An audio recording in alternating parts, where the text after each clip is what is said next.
This video is brought to you by my wonderful patrons and subscribers on Patreon and Subscribestar. These wonderful people are Jack Whitchurch, Master Stew over at Patreon. If you would like to see even more videos in the future and allow me to do this full time, please do consider donating to one of these services of your choice. Now on with the video. There is a major issue in this country when it comes to voting, which was brought up a lot in the recent stream Academic Agent hosted about democracy versus absolutism. In it, one of the primary criticisms, and it's a completely valid criticism, is the tribalistic voting that you see occur, particularly in nations that have the first past the post system, like here in the UK, and you can see it in the US too, where the nation will be divided geographically between red states and blue states, and the swing purple states, or in the UK where we have conservative heartlands, Labour heartlands, etc. We call them safe seats. It's gotten to the point now that this tribalistic voting is actually completely detrimental to the people voting in their specific areas, particularly if they come from working class Brexit areas. Case in point, in my local area, believe it or not, they overwhelmingly voted to leave, 66% roughly. Yet our local MP for Parliament, who is a part of the shadow cabinet, is a Remainer,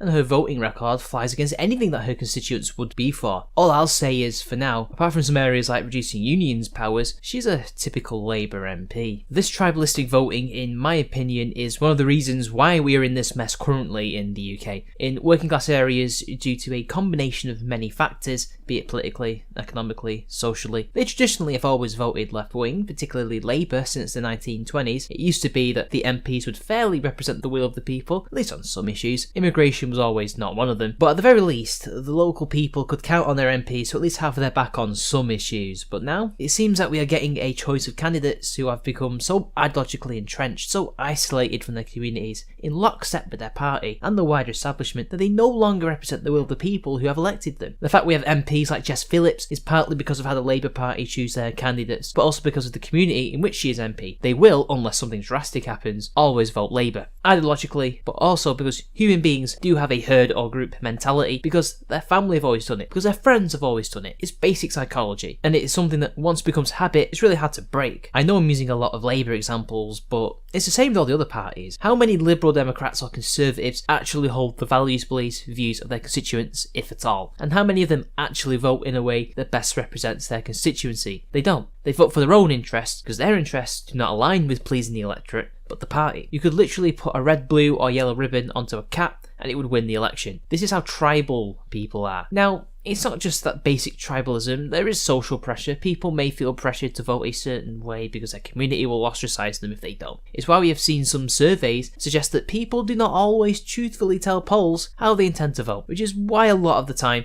polls are proven wrong. The thing is, it's getting so bad now that people are unwittingly voting against their own interests because of what they have always done, or what others have always done. Part of it is an education issue. People are not educated enough on politics across the stratum of society. It's a human thing, but also a state thing. They don't really teach kids about the political system or politics in secondary school. Only really taught in later years and university, or by life experience, parents, friends, associates. Most people do not have the time, the fortitude, or the patience to sit through manifesto after manifesto and look up on Google their potential candidates' voting record. Even if the latter is the easiest out of the two things, they will not do it. One solution, and it was the only one mentioned on the stream with Academic Agent that I mentioned earlier, was some kind of mandatory system where if you want to vote, you have to read the manifestos in order to register to vote. The idea is that it weeds out those who do not want to vote or would be bad voters. It would force parties to make simpler and smaller manifestos that are to the point and make people more educated on what they vote for. It's an interesting idea. Not sure if it will work or fail though. And even then, what if this deep-seated tribalism is purely ideological? And despite whatever these MPs are and how they vote and misrepresent their constituents, the voters will vote them in because in the end, they are more similar than different. Or they have been so radicalised or brainwashed to vote against the opposition that nothing will convince them otherwise. And believe me, there are a lot of people like that across the spectrum that take politics so seriously that they cannot be friends with someone of the opposite side, even if they are so similar personality-wise that they would actually make good friends. Or maybe our psyches are just too geared towards this type of herd mentality that they'll always be like this. Perhaps changing the voting system could work, but then we'll end up like France or Germany, who will always end up voting a certain way nationally, that the same parties or coalitions always form. It's why somebody brave, intelligent and charismatic enough needs to create political parties to counteract the mainstream, the establishment, to give people another alternative, to be able to cut through these biases and show people